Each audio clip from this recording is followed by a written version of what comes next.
Good morning, good afternoon, or good evening. No matter what time of day or night it is, I am so happy and also very grateful and thankful that you have taken time out to stop and have a look at this YouTube channel of mine.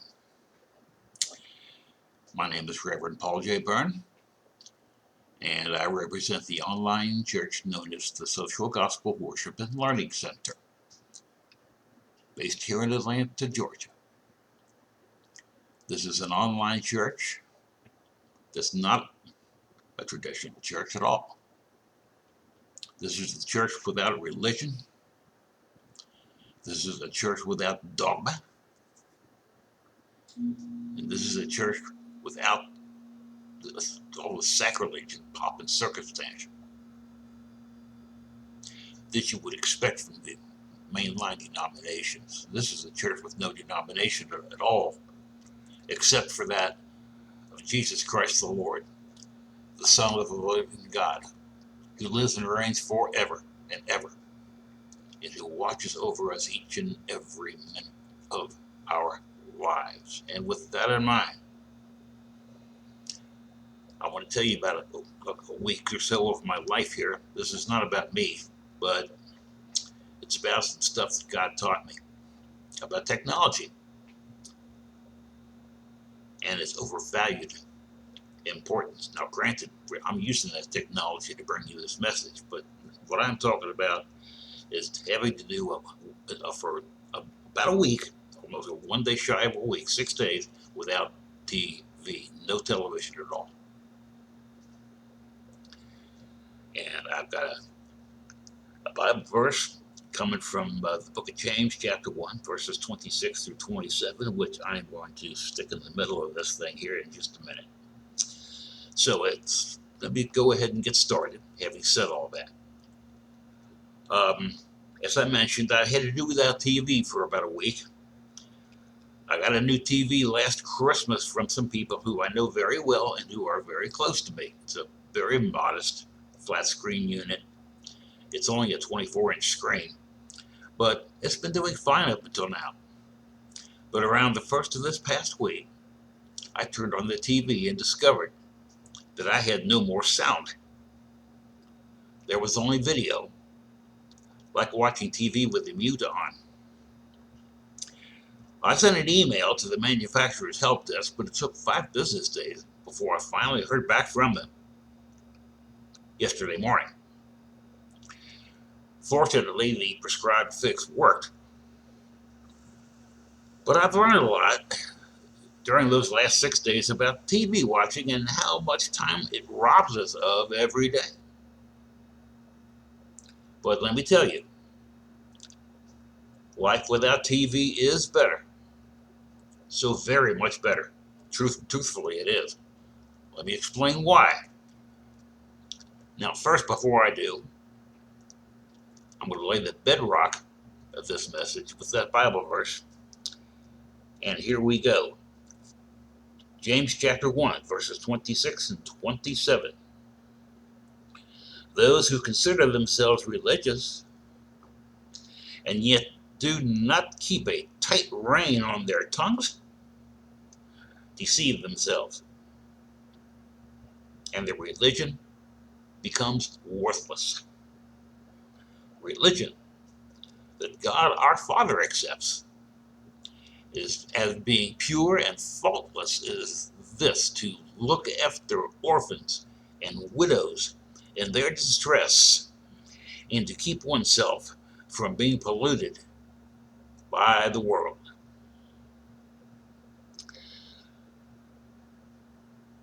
End quote.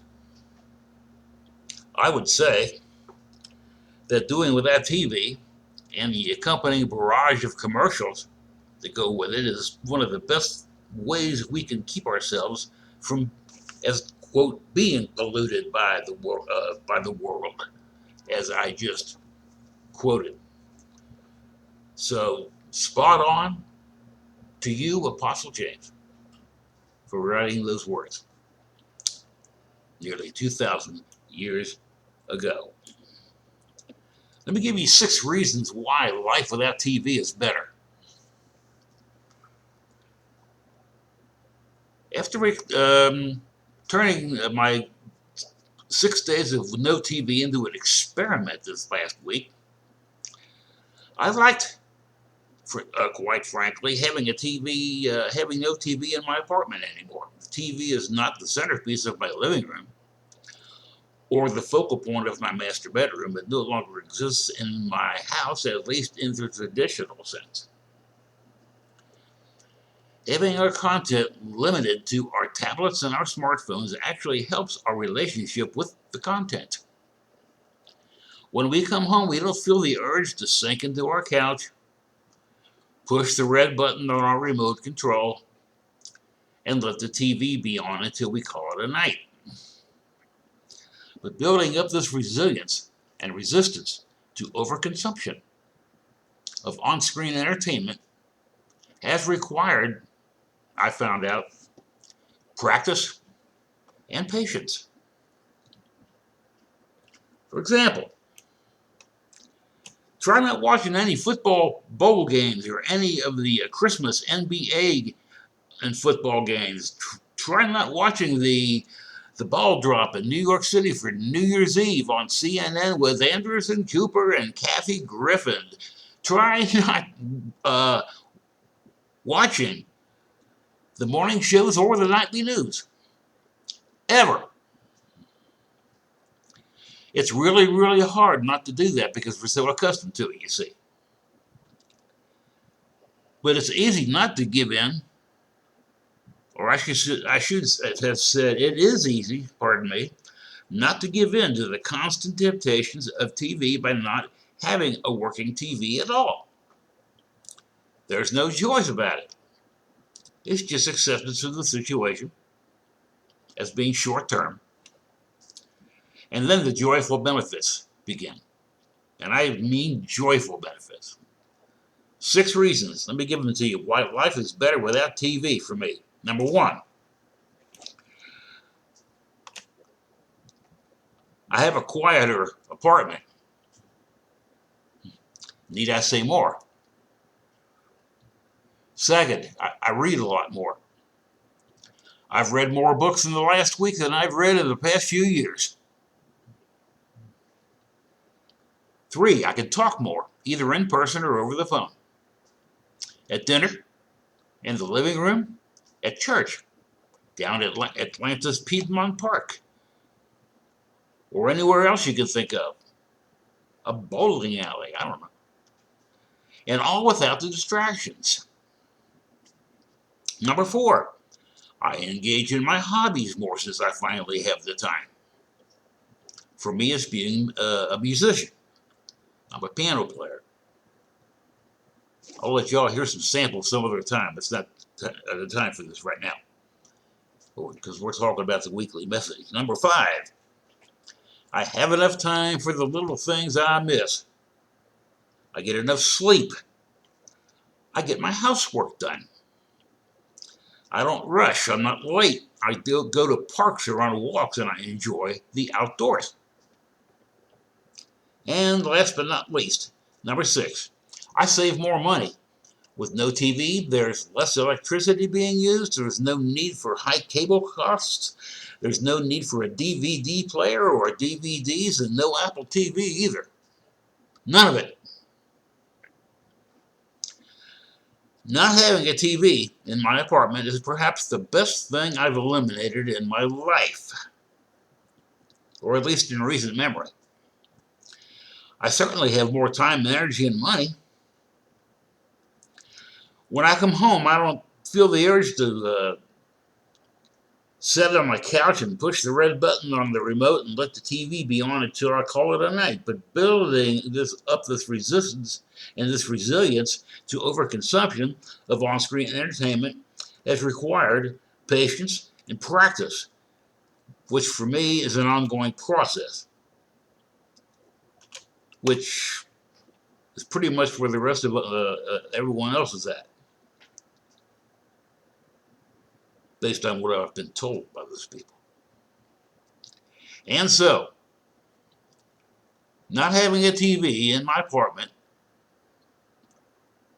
is perhaps the best thing I've eliminated in my life. I've got more time, more energy, and more money to pay attention to the things that matter. One important thing to note is that I've given up on my need for watching live sports. This is absolutely incredible, I must admit it. Those of you who know me know I'm an Atlanta Braves fan.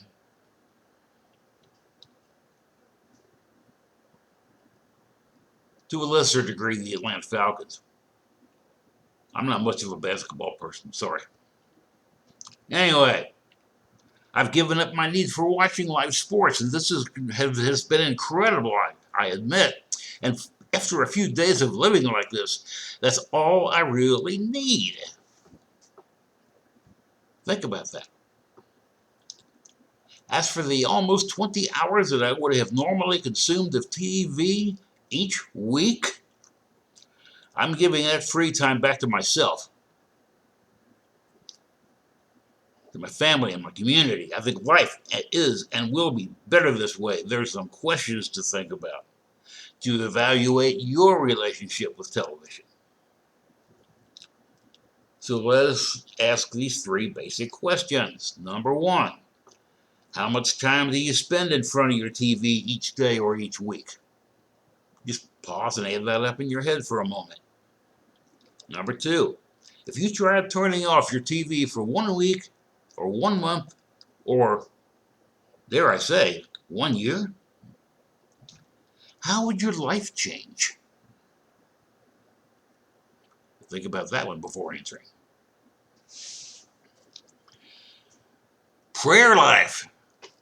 I saved the best one for last. Improves greatly as opposed to watching TV and playing video games. Open up the spreadsheet of your choice and make 3 columns side by side. Go ahead, I'll give you time. Scroll up here. Okay. At the top of the first column, you label that time spent watching TV. Make the label on the middle column time spent playing video games.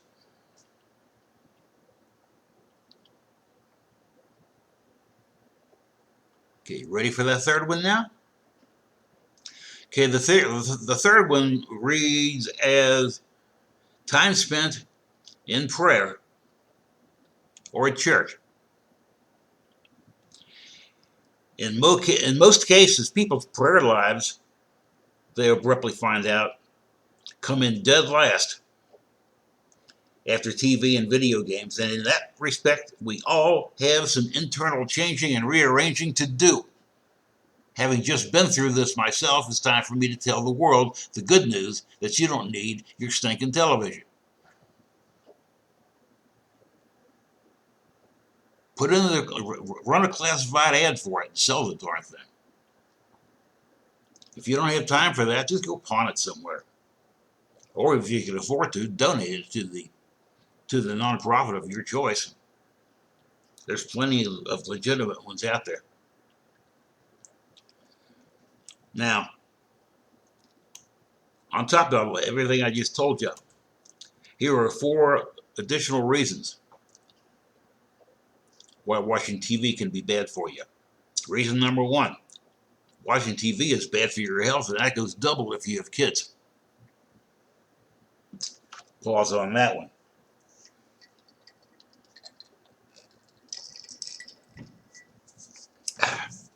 It's just Mountain Dew, don't worry. And watching TV, too much of it, or even a little of it, can be bad for your health. Unsurprisingly, your health is just as vulnerable to the harmful effects of TV as your kids, or your nieces and nephews or grandchildren. According to a study by researchers at Georgia Southern University, college students who engaged in binge watching showed a higher likelihood of mental depression and anxiety, That's right.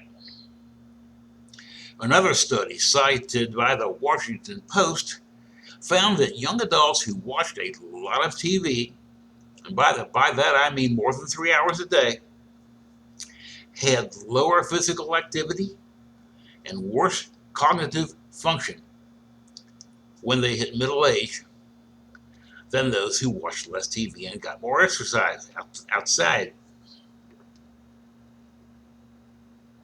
After all, watching television is a sedentary activity by nature.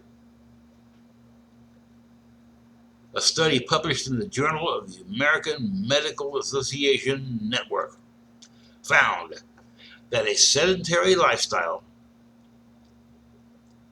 which is begotten by watching too much TV or too much gaming, the sedentary lifestyle could be worse for your health than smoking.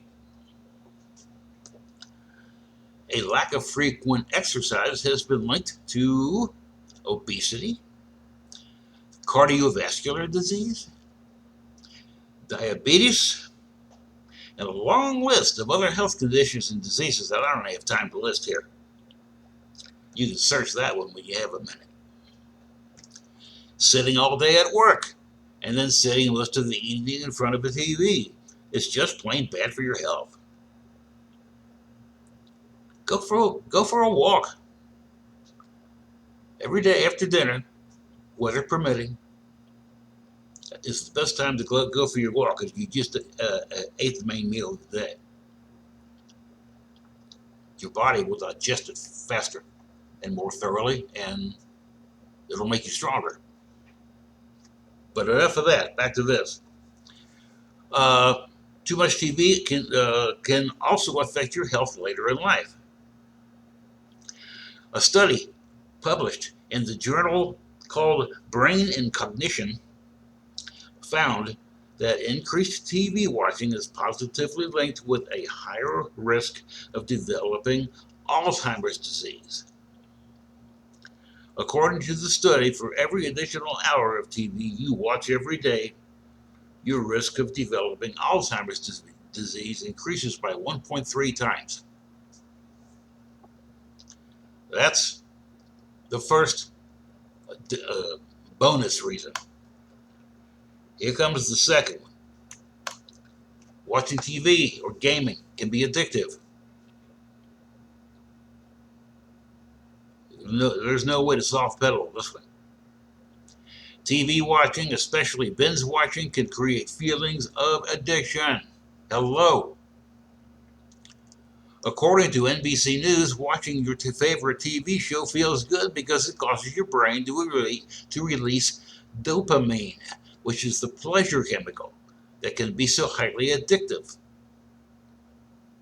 When the show is over, you want to watch more of it, but what you're really craving is that dopamine release. And Dr. Renee Carr told NBC just a few weeks ago, actually it's been a couple months ago now, but anyway, the doctor said that binge watching starts the same process in our brains that occurs when a drug or other type of addiction begins. The more we watch, the more we want to watch. And that's the truth. Bonus reason number 3. It can cause you to spend more.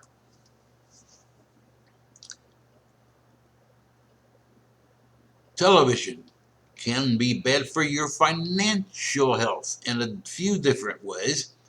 For instance, according to USA Today, the average cost for cable is now up to $85 a month, and satellite TV is over $100. Add in Netflix at $10.99 per month and Hulu at $7.99 per month, and you're looking at some significant savings throughout the year if you cancel now. The constant advertisements you see on TV also affects your finances, whether you realize it or not. These ads have one goal: to convince you that what you have isn't enough. You need whatever they're selling, or if you really want to be happy, and whatever that is, Be it a new car, a designer jacket, or the latest smartphone, it's invariably very expensive, without exception. And bonus reason number 4, it can be isolating. Watching too much TV can contribute to feelings of isolation, especially in older adults.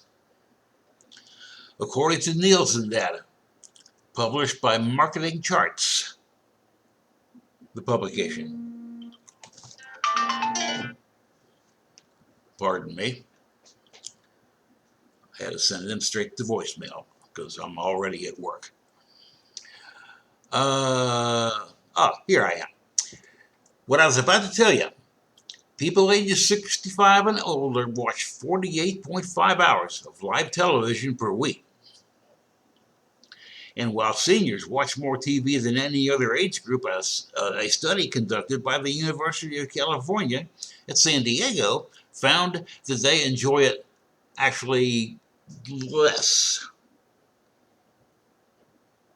How much less? Well, this is a good time to talk about it. You see, having a TV on all day often makes seniors feel less lonely, especially when they live alone in a quiet house. Unfortunately, by sitting at home watching shows, they're not going out and interacting with their friends and their neighbors. All that sitting also has negative effects on their physical and mental health that I've already described. Moreover, watching more means that seniors are moving less, which in turn can speed up physical and mental decline. It can also lead to feelings of, there's that word again, depression.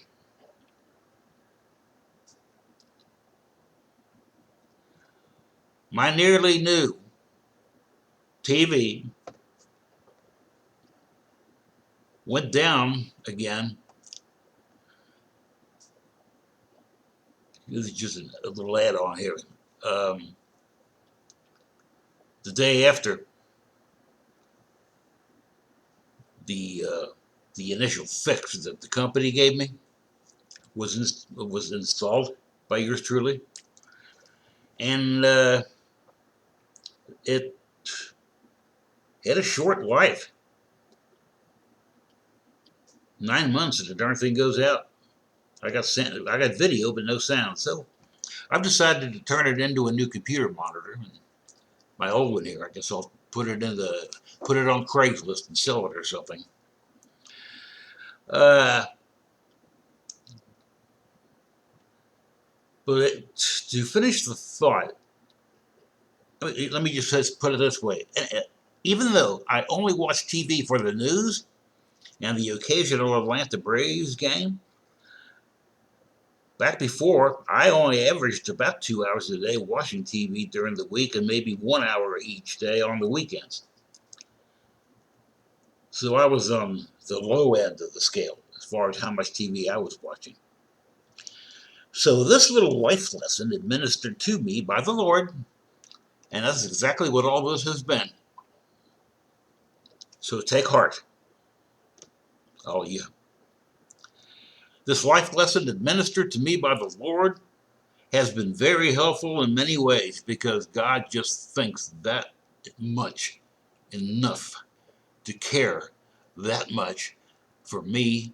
And if he'll do it for me, he can't wait to start doing it for you too. He's waiting. He's waiting. Go to him. Go to him now. He's waiting for you with open arms. Christ Jesus the Lord, who died for your sins, who shed his blood, who rose again on the morning of the third day. That Jesus Christ. And one of the best ways we can get closer to Jesus Christ is to devote less time to our TV watching and our gaming, and more time in communication with him. So when you go out for one of those walks to start improving your health, if you have no one to walk with Jesus. It's the perfect time to pray. You don't have to pray it out loud. He already knows what's in your brain. He knows what's in between your ears. Open the communication.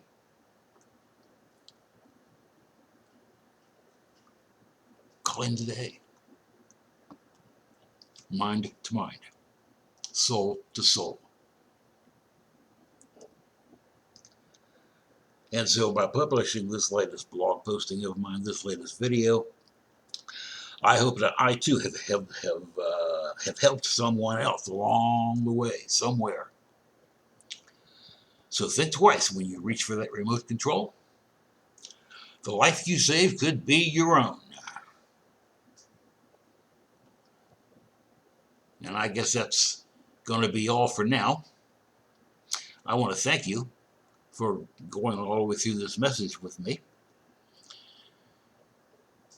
Watch me on YouTube, or you can view my blog on Substack. Just search Pastor Paul J. Bern, and I'll pop right up. And you can get the written version of these videos dropped straight to your mailbox, along with other opportunities to score a little of the merchandise too. I've got books and I've got t-shirts for now. I'll be adding more stuff later, I promise you. Watch out. Watch out for that TV. Watch out for that gaming console. They separate you from God. Therefore, turn away from them. Turn away. Thanks for stopping by. Thank you for the privilege of your time. And everyone else, be blessed in Jesus' mighty name.